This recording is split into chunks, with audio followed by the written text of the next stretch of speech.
Bonjour tout le monde. Aujourd'hui, je vous propose d'explorer avec moi une œuvre de Jean Cocteau qui est tout de même méconnue. On va en parler. C'est Les Chevaliers de la Table ronde.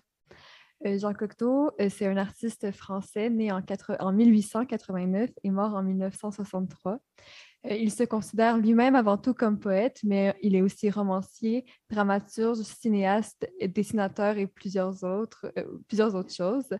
Il a été reçu à l'Académie française en 1955. Il est reconnu notamment pour avoir certaines fixations artistiques ou ce qu'on pourrait appeler des cycles de création, par exemple liés à des mythes antiques comme Édipe ou Orphée, qu'il explore par différents médiums et sur une plus ou moins longue période. C'est par la réalisation de la pièce Les Chevaliers de la Table ronde en 1937 que Jean Cocteau entre dans un nouveau cycle d'inspiration, celui du Moyen Âge. Il entre ainsi dans la mythologie française et crée à la suite des Chevaliers trois autres œuvres qui participeront à ce cycle, soit les pièces Renaud et Armide, Bacchus et le film L'Éternel Retour. Ces quatre histoires sont ainsi beaucoup plus attenantes temporellement au Moyen Âge qu'à l'Antiquité, mais Cocteau les connaît moins en profondeur. Sa compréhension des récits médiévaux provient plutôt de l'enfance, des contes, et il ne les a pas étudiés comme les pièces de théâtre de Sophocle, par exemple. La pièce Les Chevaliers de la Table ronde a été écrite et présentée en 1937. Si j'essaie de vous la résumer, j'irai comme suit. Ça va servir après ça à l'analyse, n'inquiétez-vous pas. Cette pièce en trois actes raconte l'enchantement par Merlin du château de Camelot et de ses habitants, soit le roi Arthur, la reine Guenièvre, le chevalier Gauvin, le chevalier Lancelot, le prince Ségramore, la princesse Blandine. À l'aide de ses pouvoirs magiques et d'un démon nommé Guinifère, Merlin intoxique le château en construisant une fausse réalité dans l'objectif de détruire, de l'intérieur, la table ronde. En général, c'est ça. Je vais quand même aller un peu plus loin pour nous aider dans la compréhension. Donc, le premier acte se déroule au château de Camelot et montre d'abord la mise en scène de Merlin et Guinifère pour ensorceler les gens. L'arrivée de Galad le Très Pur qui vient, si on veut, délivrer le Graal qui a pour but de sauver la Bretagne, dérange le plan de Merlin qui doit repenser son enchantement maléfique. À la fin du premier acte, le Graal est délivré par Galad et Merlin met en scène le départ du Graal, menant à une nouvelle quête dans l'objectif de ne pas se faire prendre, de ne pas se faire démasquer. Le deuxième acte se déroule dans le château de Merlin, aussi appelé Château Noir, et les personnages commencent à comprendre qu'ils sont ensorcelés, qu'ils ne vivent pas la réalité. Au troisième acte, on retourne à Camelot, au château d'Arthur, et le drame se produit. Deux personnages meurent, Lancelot et la reine Guenièvre se font tuer par Merlin. Et Merlin se fait enfin démasquer, puis il est exilé. Le charme tombe et la réalité revient. Et avec le départ de Merlin, la vérité va frapper les personnages. Ça serait ça l'histoire pour vous résumer. C'est quand même complexe. J'espère que j'ai été claire. Lorsqu'il écrit Les Chevaliers de la Table ronde, Jean Cocteau commet plusieurs erreurs diégétiques dans la réalisation de sa pièce, puisque, comme je vous ai dit, il ne connaît pas vraiment la matière française. Il l'assume lui-même dans sa préface lorsqu'il dit « Une fois la pièce écrite, je me documentais, je me trouvais en face de mes fautes de fabuliste et je décidai de m'y tenir. » Ces erreurs de remaniement lui ont été bien sûr reprochées à de nombreuses reprises dans certains articles de l'époque dans les journaux, mais elles sont assumées par l'auteur qui voit plutôt un jeu avec une matière commune et d'intérêt secondaire. La pièce a été malheureusement très, très mal reçue par les critiques de l'époque, bien que l'on acclame la mise en scène et le talent des acteurs, et par exemple les costumes faits par Coco Chanel, on reproche à Jean Cocteau d'avoir écrit une histoire confuse et incohérente. Dans la Revue Bleue, il y a un article qui est sorti en 1937 qui a complètement détruit la pièce, l'article qui est là, qui a complètement détruit la pièce de Jean Cocteau. Je vous cite un passage. Donc, M. Jean Cocteau a une âme de poète. Cela se voit en divers endroits de sa pièce.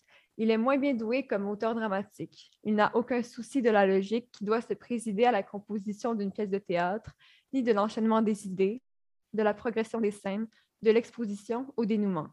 Ainsi, la pièce de théâtre se fait ramasser par la critique. Elle est considérée instable et fondamentalement mauvaise. Devant cet échec, Cocteau développe un état semblable à celui de Merlin, un état de faussaire. Le faussaire est celui, bien sûr, qui fabrique du faux. La peur constante d'échouer, de l'échec de ces deux représentations, donc au niveau de la diégèse pour Merlin et au niveau théâtral de la réalité pour Cocteau, influence l'écriture, mais surtout le hors-texte, le paratexte, dans l'objectif de garder un certain contrôle sur le sens. Le besoin de contrôle finira par échouer les doubles écrivains, mettant fin à leur projet. Donc, Merlin est exilé et Cocteau, sa pièce, est totalement oubliée. Mais ce besoin de contrôle devient tout de même une force créatrice, comme on va pouvoir l'observer. Je vous propose donc d'abord, pour prouver ça, une courte analyse, je vais essayer d'être brève, textuelle des chevaliers, où on va observer l'échec de Merlin fabuliste, puis une seconde analyse paratextuelle cette fois-ci, de la figure de Cocteau comme double de Merlin. Nous pouvons prendre conscience que Jean Cocteau ne connaît pas bien la matière médiévale qu'il a décidé d'employer, puisque, par exemple, la figure de Merlin qu'il construit ne correspond réellement pas à la figure datant de l'époque médiévale. En effet, le mythe qu'est Merlin est inoffensif. Dans la légende arthurienne, Merlin naît du viol de sa mère, d'une vierge, par un incube, par un démon, et a donc des racines diaboliques. Mais grâce à la piété de sa mère, il se voit être racheté par Dieu qui lui fait don de l'omniscience. Il n'est donc pas un alchimiste, un sorcier ou un magicien comme on le voit dans les adaptations que nous connaissons, mais il a le pouvoir de connaître tous les événements passés, présents et futurs. Son rôle dans la table ronde est donc de conseiller les chevaliers et le roi Arthur à bien écrire leur vie, à faire les bons choix. Il est un peu l'architecte, l'auteur de leur histoire. Mais Cocteau n'avait pas cette vision de Merlin, puisque, comme je vous l'ai dit, sa source était enfantine et confuse. Il écrit un Merlin fondamentalement méchant. Celui qui était auparavant l'adjuvant premier des chevaliers devient leur ultime opposant, ayant pour objectif, comme je vous ai dit, d'empoisonner les personnages et de retirer toute source de bonheur pour empêcher les chevaliers de faire régner le bien. Il est présenté comme je cite ce que dit Lancelot sur Merlin, un vieil enchanteur génial et cruel. Sa méthode consiste à endormir et stériliser un lieu qu'il adopte et dont il suce la sève. Il s'y loge comme une araignée au centre de sa toile. Il portait le nom de Merlin. Fin de la citation. Ses pouvoirs sont faillibles et Merlin a besoin tout de même du démon Guinifère dont on va parler pour arriver à ses fins. En ce sens, avant d'être enchanteur, Merlin est dramaturge. Sa méthode est simple et pour construire cette réalité onirique, ou plutôt pour détruire ce qui l'entoure, Merlin s'attribue le rôle d'auteur et de metteur en scène. Il tente d'inscrire le futur des personnages, cette fausse réalité problématique, dans le but d'encerceler les habitants du château de Camelot. Il n'agit pas directement sur la réalité la plupart du temps, puisqu'il est aidé, par exemple, par le personnage de Guinifère. Guinifère a le pouvoir de se transformer et devient, si on veut, les autres personnages. Donc, il y a Gauvin et le faux Gauvin, la reine et la fausse reine, Galahad et le faux Galahad. Il dirige donc son acteur pour écrire sa fausse réalité. Il développe, enfin, un éthos de faussaire, c'est-à-dire qu'il construit une réalité qui n'en est pas une. Merlin est faussaire, enchanteur et dramaturge, se fait architecte d'une réalité désagréable. Le Merlin de Cocteau a des pouvoirs très limités et utilise donc des outils, des mécanismes ou des dispositifs pour contrôler ce qui l'entoure. Le dispositif le plus intéressant est le personnage de Guinifère, dont j'ai un peu parlé. Ce personnage est extrêmement complexe puisqu'aucun acteur ne l'incarne réellement sur scène. Il apparaît toujours dans la peau des personnages que lui interprète. Pour essayer de vous faire comprendre, je vais vous lire la notice de Cocteau. Le personnage de Guinifère n'existe que par les acteurs jouant les personnages de la pièce dans lesquels il s'incarne, dont il prend place. Le même acteur interprétant Gauvin et le faux Gauvin, la même actrice de la reine et de la fausse reine, etc. La reine du deuxième acte s'inspirera donc du jeu de Gauvin au premier acte, le faux Galahad au troisième acte, de la fausse reine et du faux Gauvin. Ce style composera un rôle invisible. Fin de la citation. Cocteau crée donc ce rôle invisible qui permet réellement à faire entrer la fausse réalité de Merlin dans le métathéâtre, caché derrière une forme de surnaturel. dans le premier acte, Merlin dirige son démon comme un metteur en scène dirigerait son acteur ou comme un auteur dramaturge écrirait son personnage. Il lui apprend ce qu'il doit dire, le fait répéter pour enchanter les autres personnages. Il y a d'autres choses aussi qui se rapportent à la dramaturgie, par exemple l'entièreté des mécanismes dans le château de Merlin au deuxième acte, qui jouent entre le rêve et la réalité, dont j'aurai moins le temps de parler. Mais Merlin utilise d'autres dispositifs se rapprochant du théâtre. Par exemple, il feint, comme je vous ai dit, la fuite du Graal en utilisant des outils techniques propres au genre dramatique. Donc, au moment où Galad atteint cette coupe mythique et nébuleuse qui devrait sauver la Bretagne, ce qui ferait totalement échouer les plans de Merlin. Il déploie la lumière, la luminosité, et une voix acousmatique pour garder le contrôle. Je vous cite le texte. Donc, au moment où Galahad atteint le Graal, ça dit « À ce moment, les ténèbres envahissent la scène. Un signe lumineux flotte sur les têtes des chevaliers, se dirigeant de la porte du fond vers la fenêtre. La voix du faux Graal dit « Le Graal vous quitte, le Graal vous abandonne. Prenez garde, si vous ne voulez pas le perdre, suivez le Graal. » Ces mécanismes d'enchanteur rappellent clairement ceux du théâtre. Merlin met en scène le départ du Graal pour influencer, pour écrire à son tour le récit des chevaliers et prendre le contrôle de leur réalité. Dans ces mécanismes d'enchanteur, mais aussi de dramaturge, tous ces mécanismes d'enchanteur, mais aussi de dramaturge, devraient servir à la fausse réalité que Merlin construit et lui permettre de tisser sa toile et d'empoisonner le château. Mais ces mécanismes sont faillibles. Et Merlin se fera prendre. Son jeu deviendra clair, le théâtre qu'il met en scène sera dévoilé aux autres personnages et tout ce qu'il a construit s'écroulera.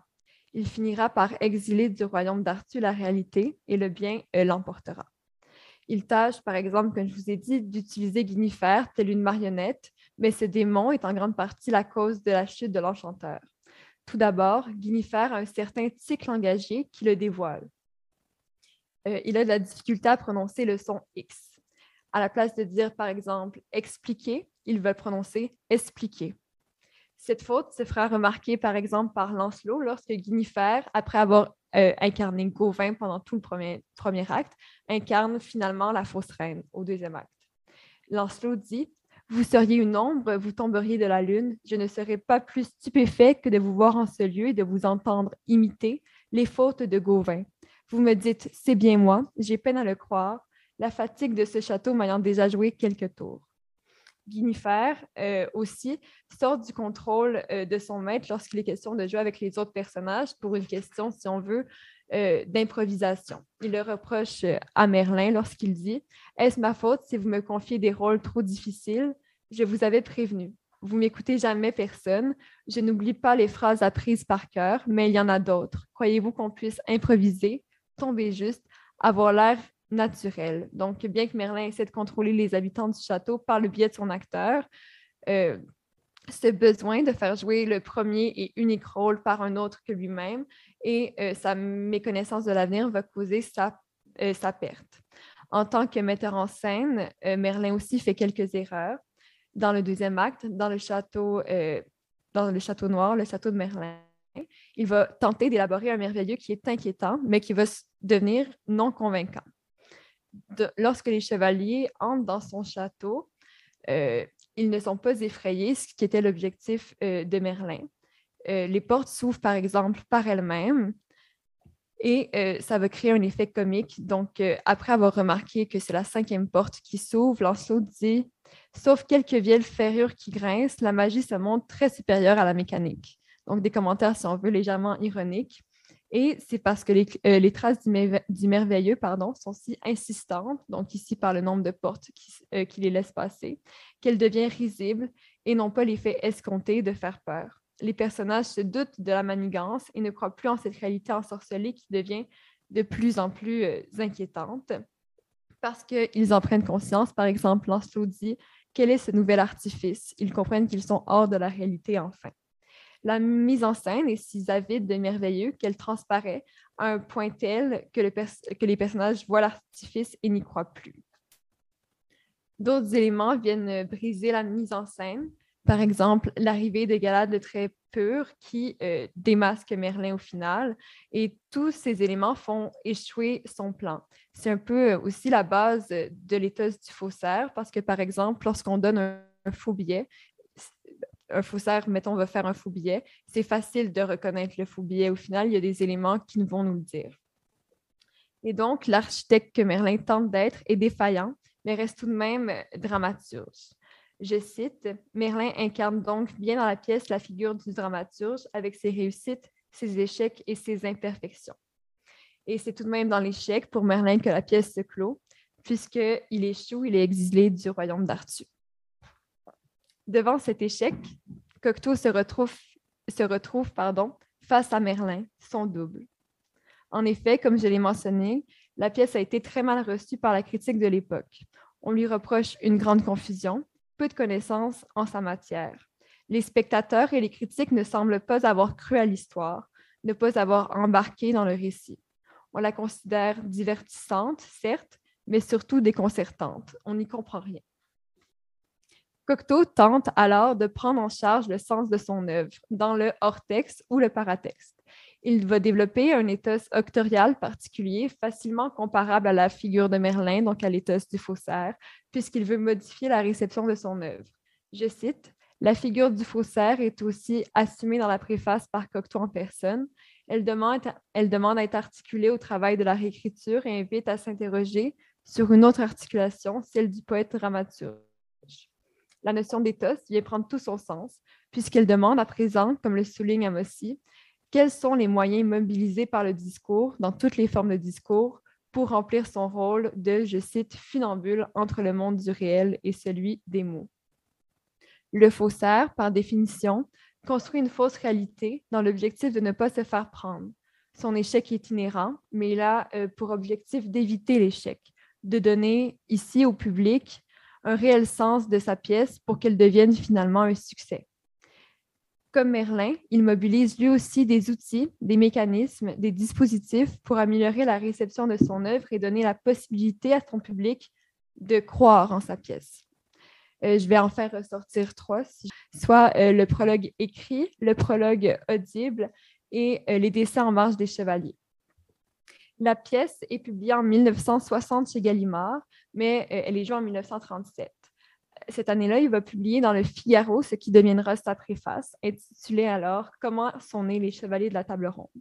Dans ce texte, disponible au public, il explique bien entendu la provenance de sa pièce, mais donne aussi certains indices pour influencer la réception des chevaliers.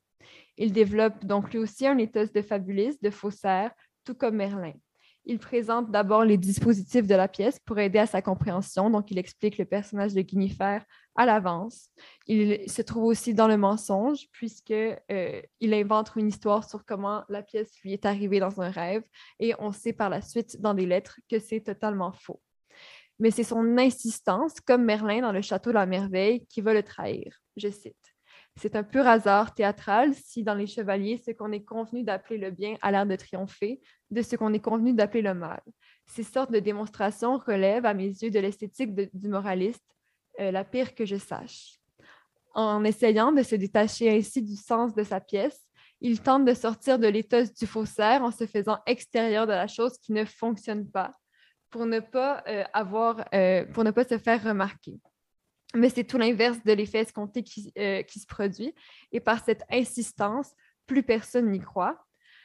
Suite à cet article, dans le fond, les gens vont s'arrêter à faire une analyse biographique de la pièce où la désintoxication de Camelot, donc la fin de l'enchantement, est liée à la désintoxication réelle de Cocteau face à l'opium en 1934. Et donc, son premier mécanisme, qui était de publier un article, de faire une préface, a encore une fois échoué. Mais suite à l'échec de la première préface, qui a été publiée 2 jours après la première présentation de la pièce, Cocteau n'abandonne pas les chevaliers et tente de faire entrer le public dans son univers médiéval à nouveau.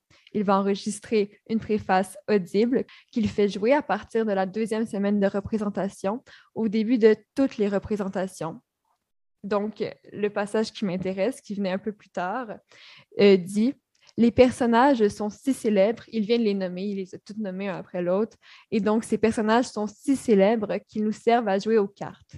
Mais ne battons pas les cartes dans l'ordre qu'on veut.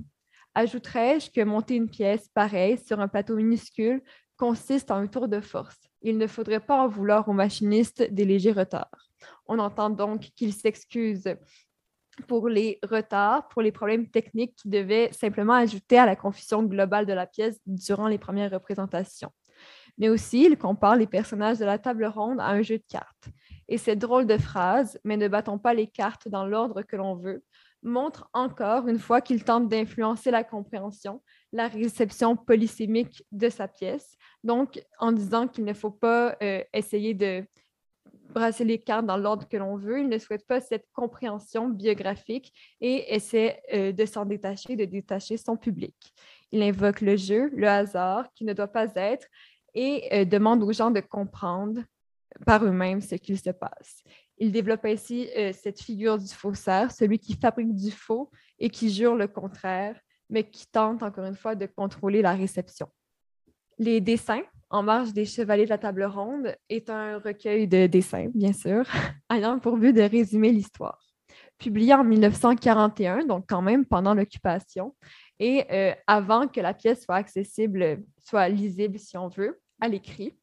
Alors, pourquoi décide-t-il de publier un recueil de dessins d'une pièce qui, comme je vous l'ai dit, a totalement échoué, dont personne ne parle, plus personne n'en parle?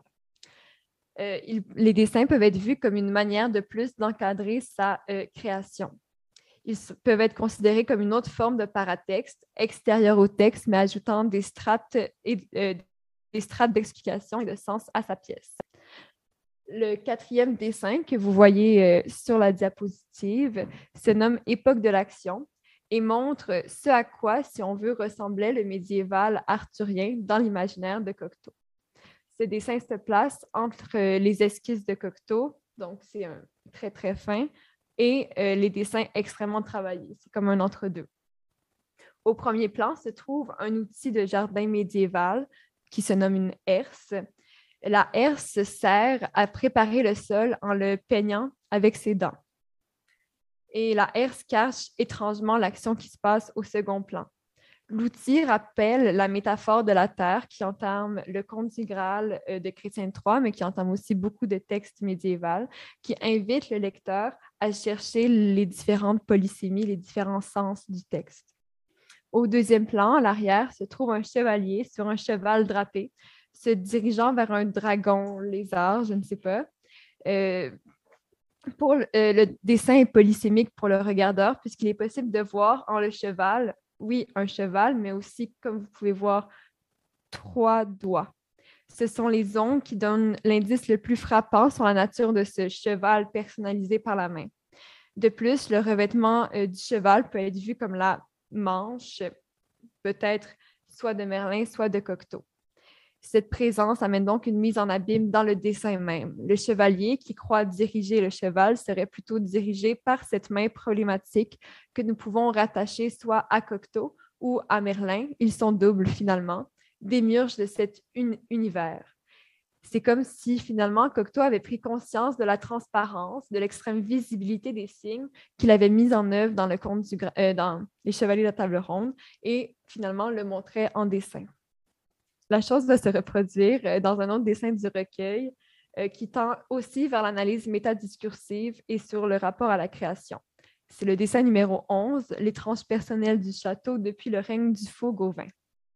Le vrai caractère problématique de ce dessin est le pied du faux Gauvin qu'on va observer juste ici. Sa jambe peut représenter par sa position et par ses traits une plume. Nous pouvons y voir, pour commencer, le faux Gauvin, c'est Guinifère.